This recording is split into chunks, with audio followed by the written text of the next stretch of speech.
Well, hello everyone. My name is Alison Woodall and I'm a relocation specialist.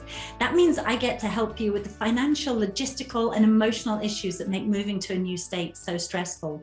And I am very excited today to be talking with Shay Felknor, and she's a realtor in Greenville, South Carolina, but she is going to talk to us not only about her area, but she's also going to walk us step by step through the process of buying and selling a home. Shay, welcome.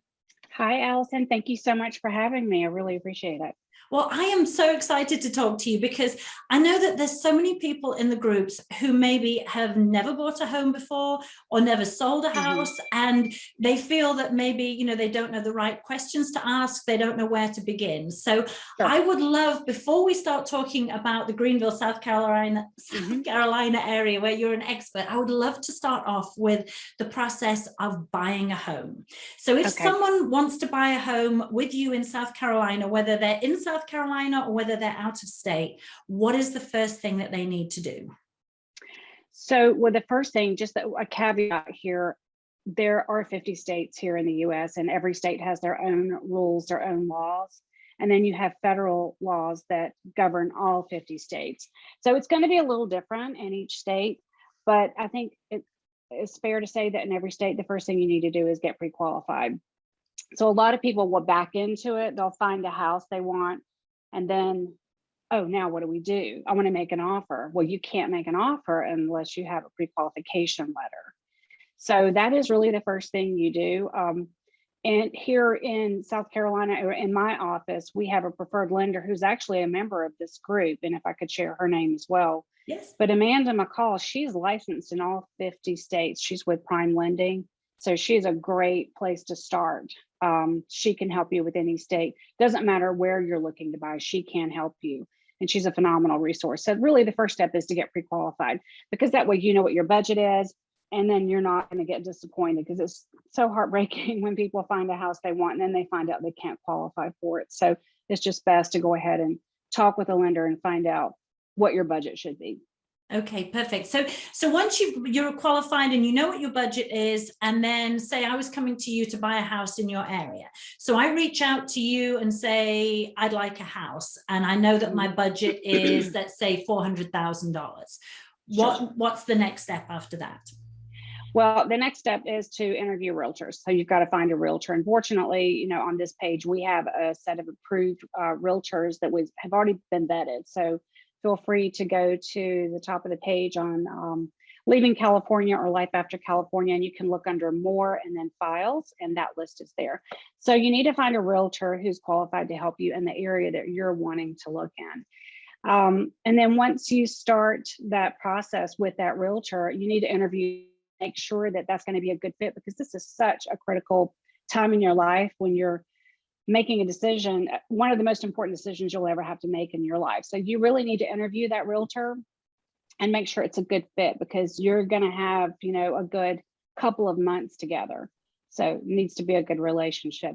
Some of the things that you might ask them, how long have they been a realtor? What experience did they have in the area? How long have they lived in the area? Set, what your communication plan is going to be with one another. A lot of people get so upset when the buyers feel like they have to go look for the houses, but things have changed so much to where there's so many resources out there, like Zillow, all these aggregator sites. It's not uncommon, for a buyer to find a house that they like before the realtor does, because they know better than anyone what they like. So it's not uncommon these days for, so we do need some help. So understanding what you want. So when you do, can I just interrupt? So like if I found a house on Zillow that I really like, sometimes they have a list of people or like realtors the person who's selling that. If I found a house that I loved on Zillow, could I come to you and say, I saw this house on Zillow in a neighborhood in Greenville? Yeah. Can you figure out a way for me to look at it either virtually with Zoom if you went to visit the house and Zoomed, or if I was actually visiting you, could you set up a visit to that house? Oh, absolutely. Absolutely. And I'm so glad you're bringing this up, because often when people find homes on these aggregator sites, they will click the button, and then guess what? Your phone starts ringing off the hook. And it's because the people that are listed on Zillow or on Realtor as agents, they are paying to be there. So when you click on that button, they and a lot of other agents are going to call you expecting you to work with them. You're not calling Zillow. A lot of people think that you're just calling someone who works for Zillow or someone who works for realtor.com, and that's not the case. You're calling a buyer's agent. So it would be good to always phone your realtor, let them know what house you're looking at. But anyway, to help that agent find what you're looking for, because it is such a competitive market right now, and agents can help you in these ways.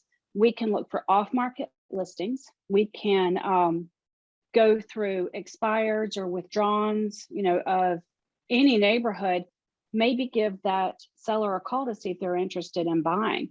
But you need to tell us what you're looking for, give us all of your buying criteria, exactly what you're looking for. And don't just describe the house, 3 bedrooms, 2.5 baths. Tell me what you want your life to be like.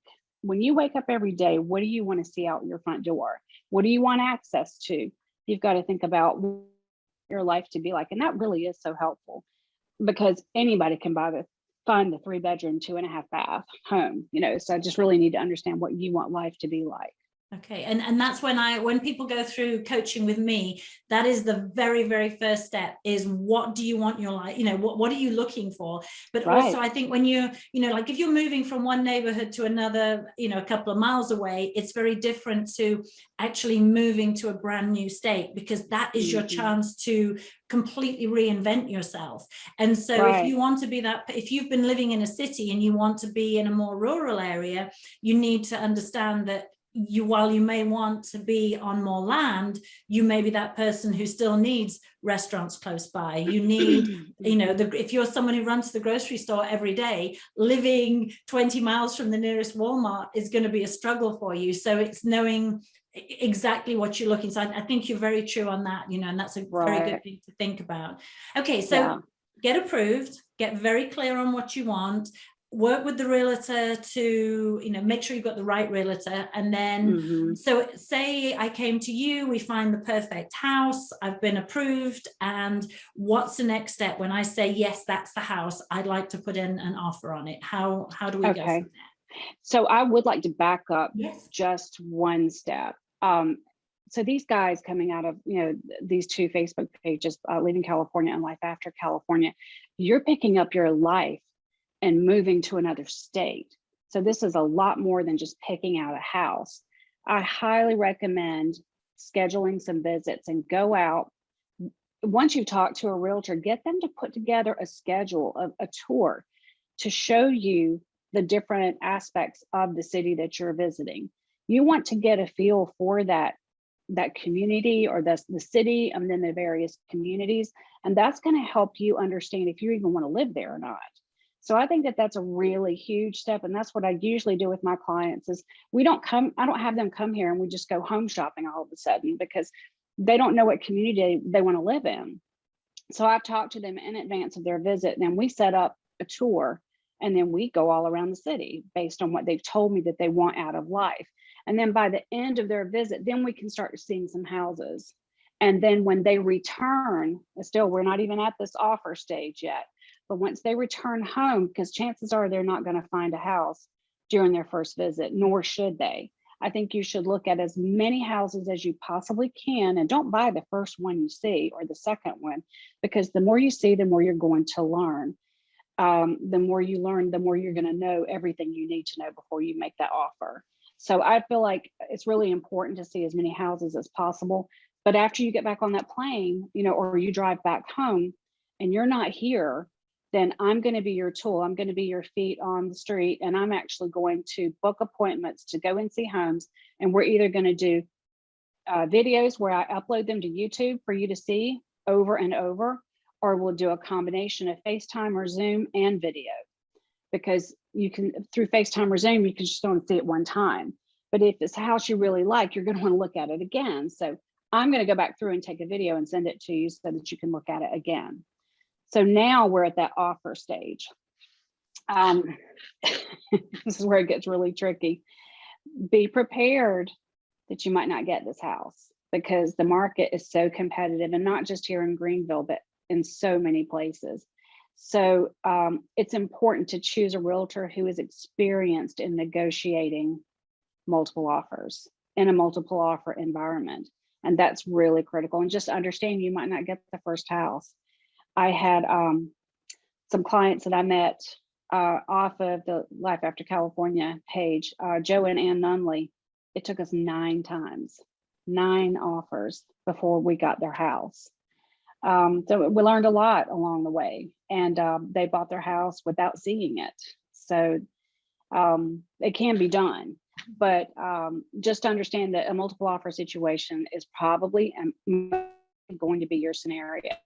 And so there are all kinds of ways that you can have a competitive advantage in a multiple offer situation. And we can, your realtor should be able to talk to you about how to set your offer apart from others. Okay. And could you give the top 3 ways, and just in case someone, isn't dealing with a realtor who's quite as professional as you, what are some of those ways that you can set your offer apart?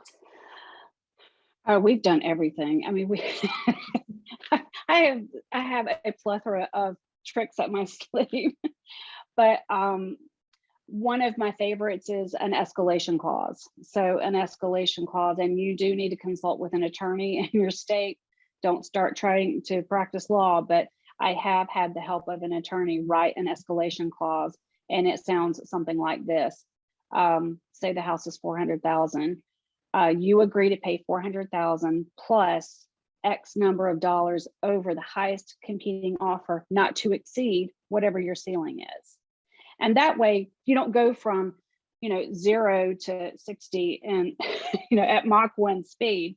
You graduate up depending on what the competing offers are, and proof of that competing offer is required. They can redact the names to protect privacy of the other buyer, but we would need proof of that. So that's one of the biggest ways.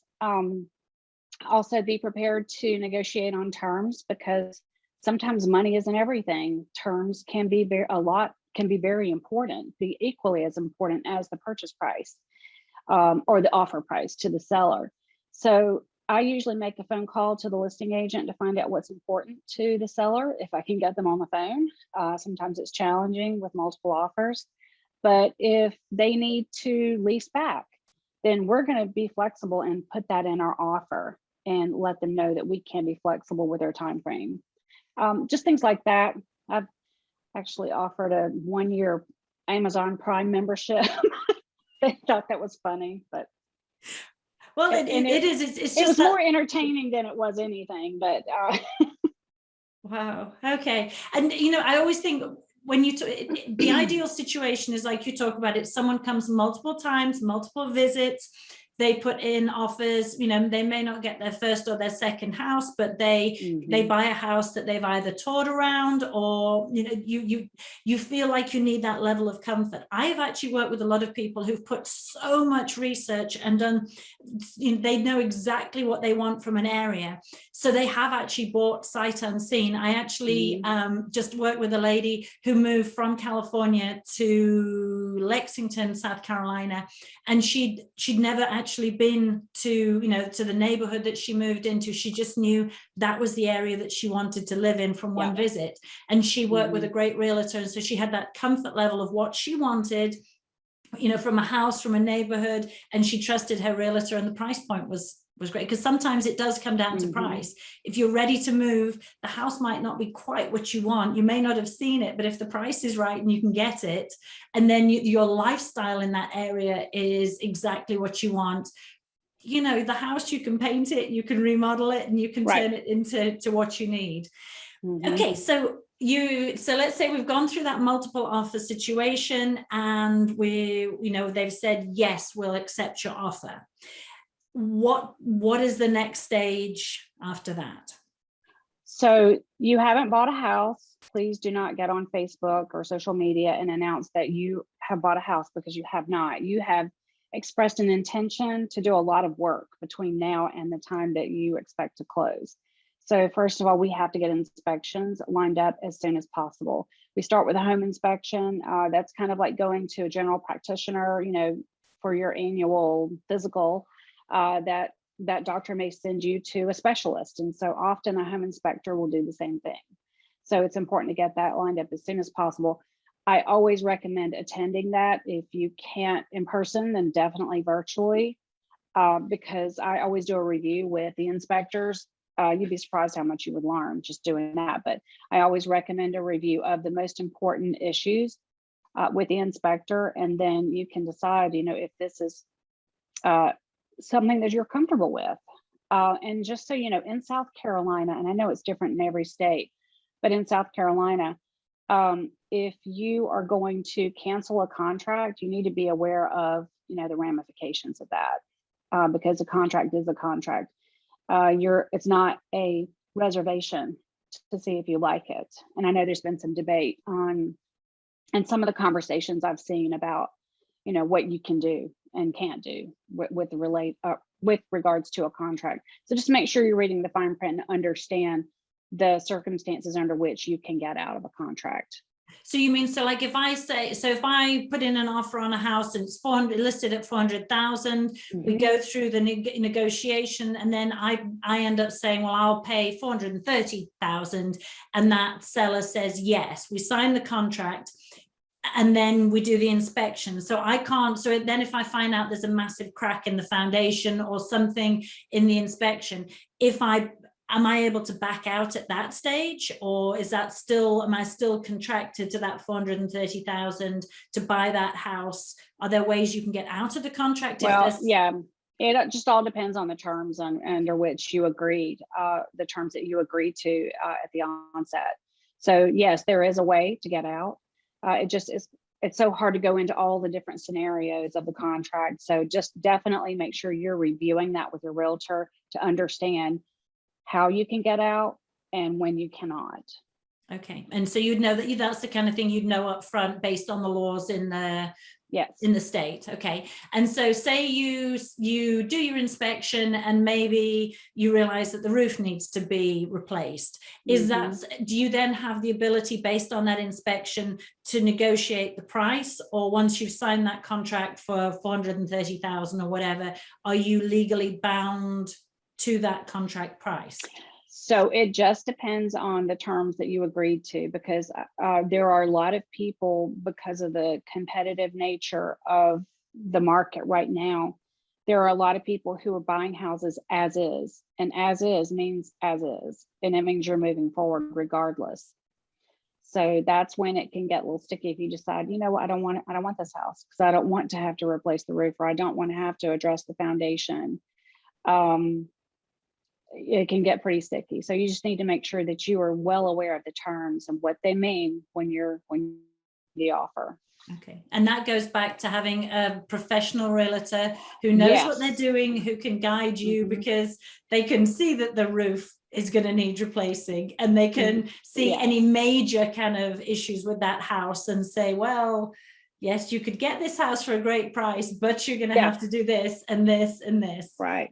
And I would also say, I mean, during those virtual tours, I'm not trying to show someone how pretty a house is. I'm getting into the crawl space. As long as I can get in there and I don't have to crawl, because I need to be able to run if I see something I don't like. But I am actually going into the crawl space and I'm looking for any potential issues.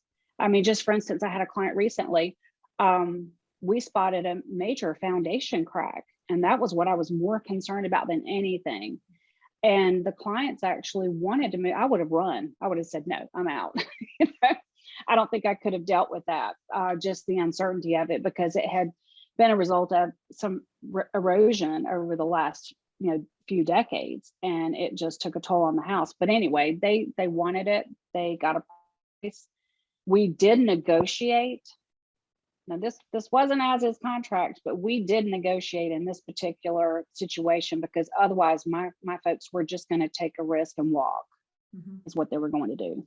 So the seller wanted to sell badly enough. She knew she was going to have to disclose that issue if she put it back on the market. So there's that. But that's a very isolated situation. But that's an example of how you could handle something like that. But when I'm doing those tours, those video tours, I'm looking for things like that. I'm not impressed just by the cosmetics. I'm looking for drips, and I'm looking for ceiling stains. I'm looking for anything that would indicate that, a moisture problem or any type of termite issue when I look into the crawl space. And I'm not an inspector, but I look as carefully as I can. Yeah, well, I think when you look at as many houses as you do, you have a basic idea and something, and depending on which state you live in, there's certain issues that you have to watch out for, like termites or. Sure. And I would say when you're interviewing a realtor, ask them how involved they get in that inspection process, because that's a really important part of it.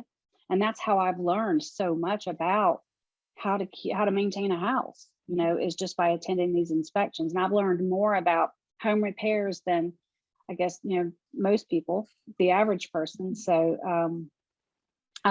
fascinating, learning as much as I possibly can about houses, even through the construction process. And that is another big one. If a buyer decides to build, you need to make sure that you understand what your realtor is going to do for you throughout that process, because more often than not, you're not going to be here during the build process. So your realtor is. And so we need to do periodic videos. You need to do a pre-drywall inspection. You need to do a final inspection. And this is in addition to all the inspections that the builders do. So a lot of people think, oh, it's a new house, what could go wrong? I have a bank of videos and pictures to show you what could go wrong. Mm-hmm. But it's so important to make sure that your realtor, are your eyes while you're not here.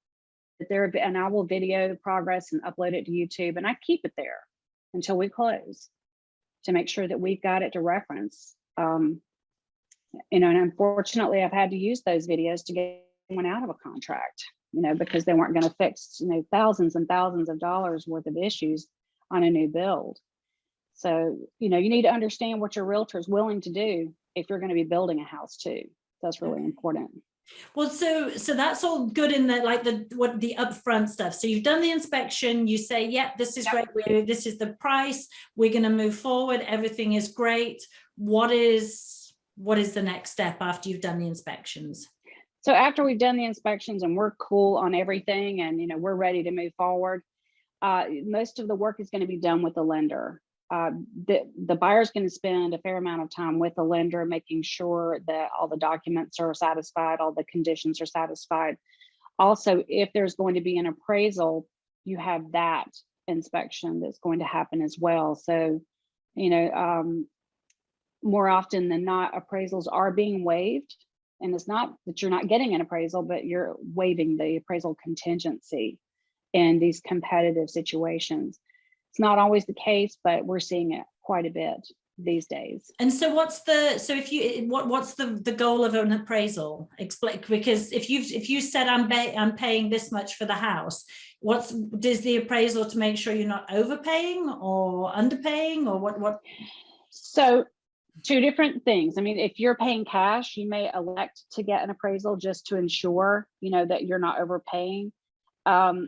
A good realtor should be able to assess whether, what the market value is for that home, unless it's a really unique property that would need the expertise of an appraiser. And we will never replace appraiser. So I'm not implying that at all. But when it's a tract home, or a production built home, then there should be enough data to ascertain, what the market value is and to ensure you're not paying too much. Here, because we are seeing things going over list price, a lot of times we are paying over. I mean, we've seen a 14% increase year over year in the average sales price here in South Carolina, or in Greenville County alone. So sometimes you are paying more than what it would have sold for last year. But now if you're talking about a lender is going to require an appraisal because they're taking a risk lending you the money to purchase the home. So they want to know for sure what the value is. So let's say that appraisal comes in short and you waived that appraisal contingency. Then what that means is you're going to come to the closing because the lender's only going to lend on what the appraised value is. And if it doesn't support the purchase price, you have to come to closing with the difference. Does that make sense? Yeah, I didn't know that. So I'm using my house as an excellent example. My house in my mind is worth about $250,000, but in theory, I could sell it given where I live and the market right now. There are no houses under 300,000 in my particular area, and it's an excellent school district. So I could sell my house for 300,000. So if it only appraised from a loan point of view for 250,000, but someone says, I'm so desperate to be in this school district that I'm going to pay 300,000 for your house, then I would, the person buying my house would have to find that extra 50,000 because the loan would be for 250,000, but I'm buying it. Okay, that makes sense to me. Yeah. Okay. Yeah. Because it is, and the market is completely crazy. When someone told me what my house was worth, I was like, oh my goodness. And then the crazy thing is, you know, my first reaction is I should sell my house. But if I want to buy another house in this same school district, I'll be buying a $400,000 house for 500,000. So we decided just to stay here and love our house. I know. I had the same situation because I refinanced my house and I was really impressed with how much it was worth. And someone said, well, you should go live with your mother for a while and sell your house. And I'm like, oh, I shouldn't. So we have a good relationship and I want to keep it that way. Well, I lived in a 30-foot travel trailer for 18 months with my kids and my husband and my dog. And one of my friends said, I think I'm going to do what you did and go live in my travel trailer. She's got 3 kids and 3 dogs. And I was like, no, you know, I know you're going to get a lot of equity in your house, but I think you might. I think your relationship with your children would suffer. So it is okay. So that makes sense. So the appraised value for the loan, you know, what your loan finance amount, and then versus what you're actually paying for the house. If there's a difference, then you would have to pay that. Okay, that makes sense. Right. So once the house has been appraised, you've got the loan and all of that sorted out. Is that when you go into escrow? Because I don't know exactly what escrow is. So that is a term that I hear more often than not out of California. In the Western states, we don't use that terminology here, and we don't use title companies. We have title companies, but we use closing attorneys. We use real estate attorneys to close. So we don't really call it going into escrow. You're simply under contract. Okay. And I should have mentioned too that usually 1% of your purchase price is held in escrow and will be applied at closing towards your purchase price. So we use closing attorneys for that. The title companies are the ones that provide the title insurance, and you're going to want to do that. You're going to want to have that. That title insurance protects you in case, I don't know, somebody comes up and says that was my grandma's property and I never got my cut when she died, and I am laying claim to the property your house sits on.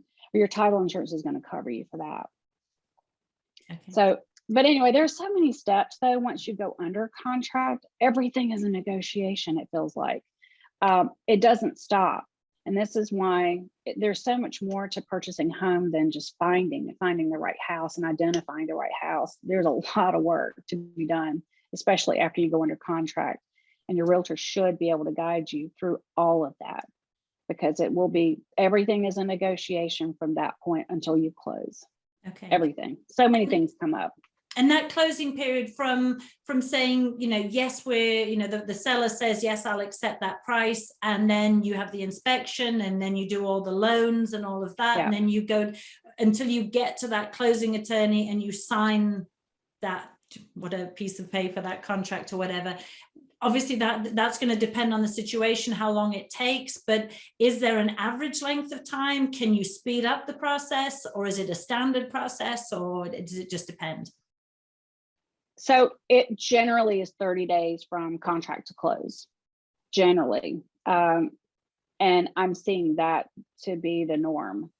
If you're paying cash, as long as the attorney can get the title work done and you can get the inspections done in time, you could close in 2 weeks, but that can be pretty painful because there's a lot has to happen in that 2 weeks. So, you know, that could be, if it's necessary to use that to your advantage to win a bid. Let's say it's an empty house. Well, the seller has carrying costs for having that property just sit there vacant. They're going to want to unload it as soon. If you can come in with and close in 2 weeks, that may win you the opportunity. That may win you that house. So that's the only time I think you would really want to try to do a quick close. But with lenders, you really can't do a quick close. It's just, we can't. I mean, appraisers are so busy and it's hard to get appraisers, and you can't close without one generally. I have seen some situations where the appraisals are waived, so that cuts that step out of the process. Okay.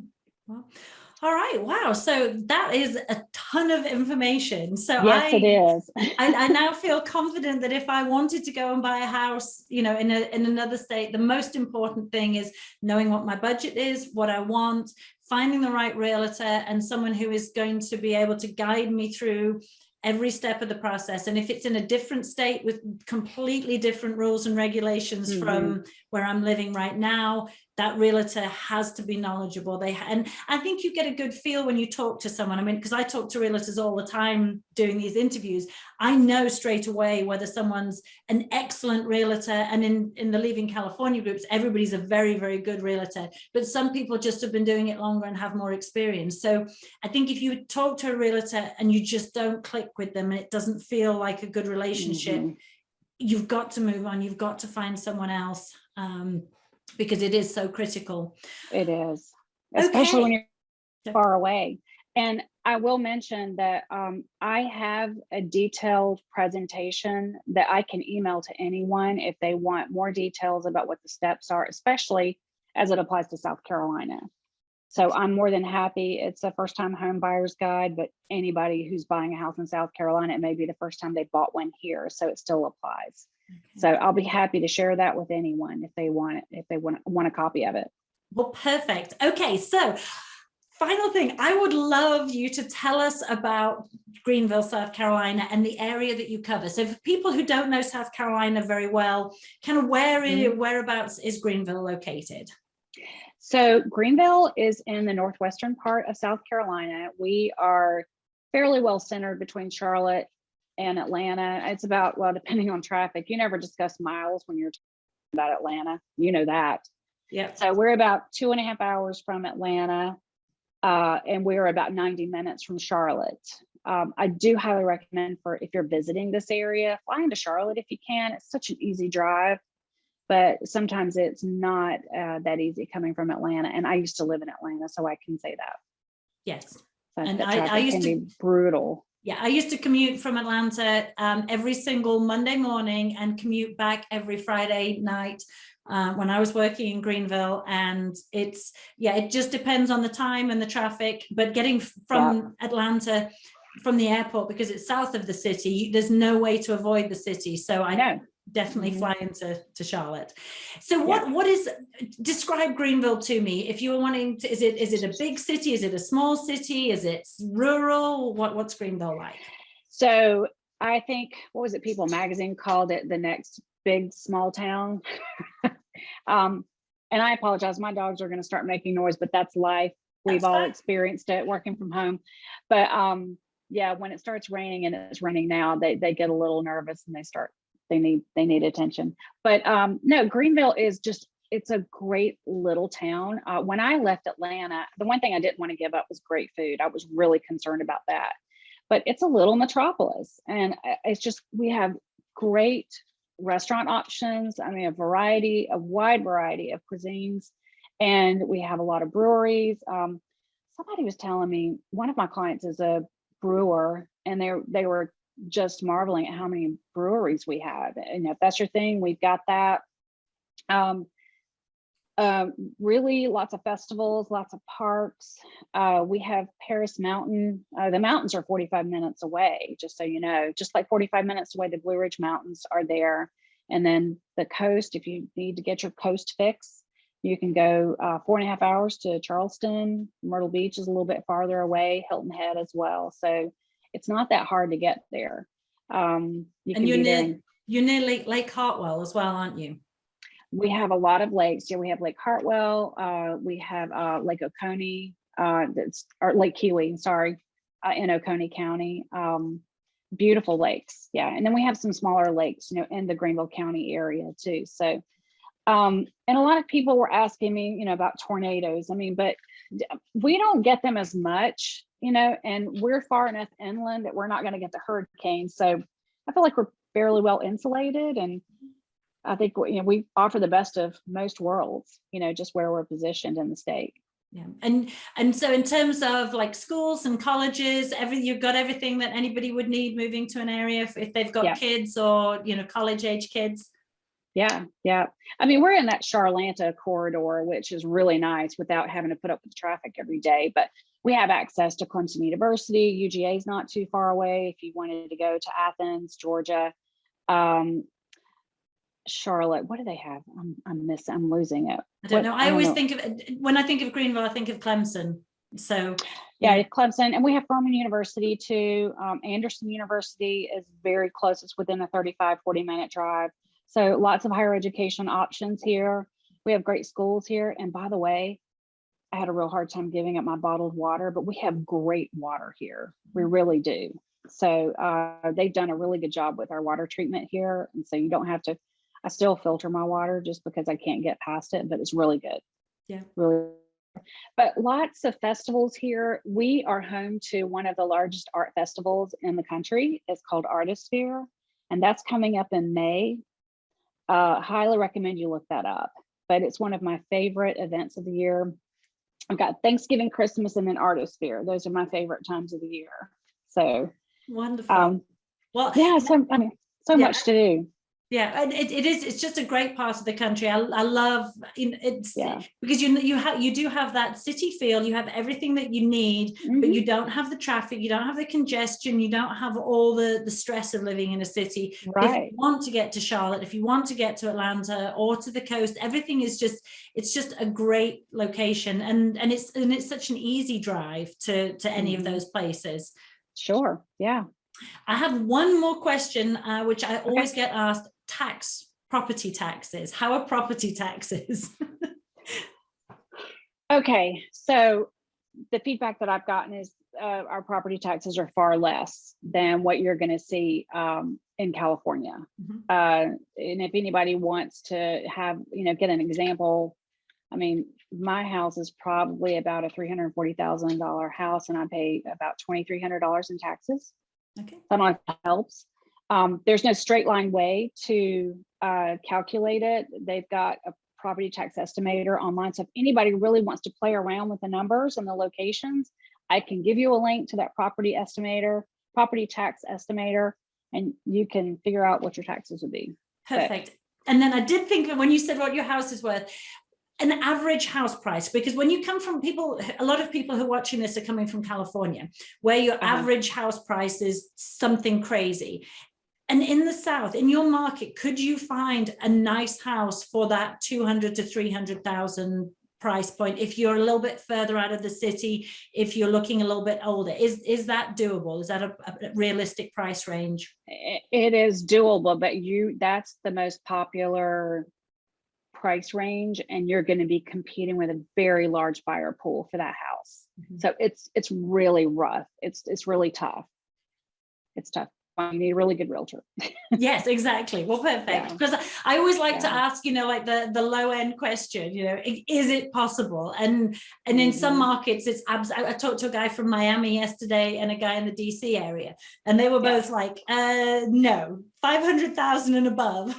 But if you in certain markets, in certain states, 200,000 is realistic. But to know that you're 200,000 to 300,000 just positions people. If you're looking for a state and your budget is much lower, you choose a cheaper state. If you have a little bit more in your budget, then you can be a little bit more picky about the areas that you move to. Yeah, I mean, the closer you are into the center of downtown, the higher it's going to be. I mean, I would say, I'm trying to think of what the average price point is in the downtown area. It's probably about 500 or 600. Yeah. But if you're wanting to spend 200, 300, you're going to have to go out. You're going to have to go outside of the city limits for sure, and expect to compete. Okay. Well, wonderful. Well, if someone wants to contact you, and I'm sure so many people are going to want to contact you, what is the best way to get in touch with you? Sure. Well, actually, my cell phone is going to be the best because I'm usually driving and I can't check Facebook when I'm driving. So just call me. And my cell phone number is 864-884-8651. Perfect. And do you have an email address for anyone who wants to send you an email? Sure. Yes. Use Shay, SHAY Felknor, FELKNOR at nestrealty.com. Okay, perfect. Because I'm old school. I like to email people. Yeah. Either way. Yeah, I always miss those Facebook notifications. So if you send me an email, it may take me 24 hours to get back to you, but I will, I'm much better replying to emails or texts as well. Yeah. Well, then too, like if somebody sends you a private message, it could go into a message request and you're not going to see it because it's not going to be, it gives you that visible. little red dot that you have to go searching for. You have to go look for it. Yeah. Well, thank you so much. This has been so incredibly helpful, and I know you're going to have helped so many people. And I appreciate you, taking all this time to talk with me. Oh no, thank you. I really appreciate you asking about our sweet city, and look forward to helping anyone who wants to come and take a tour and get to know us better. Thank you. Thanks.